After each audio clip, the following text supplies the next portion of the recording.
إن أعجبك الفيديو لا تنسى الإعجاب والاشتراك في القناة.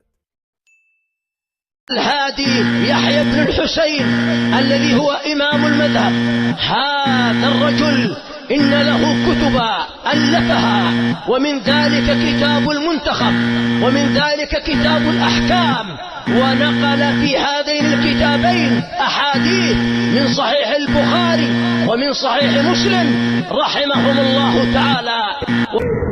طيب، ما موقع السنة والجماعة من الهادي يحيى بن الحسين؟ هو شيعي وأدخل التشيع إلى اليمن، وهو رجل رائي.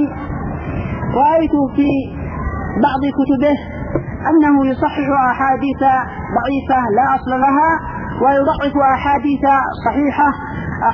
صحيحة ثابتة في الصحيحين، فهو من نوع المعتزلة المبتدعة.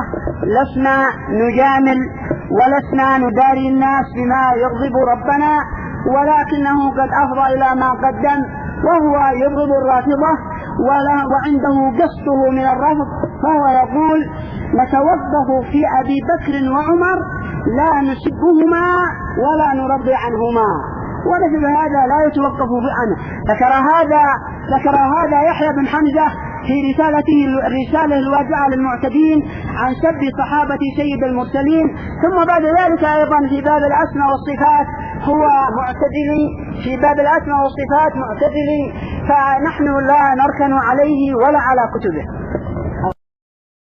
جزا الله معالي الشيخ خير الجزاء، وجعلنا الله وإياكم ممن يستمعون القول فيتبعون أحسنه.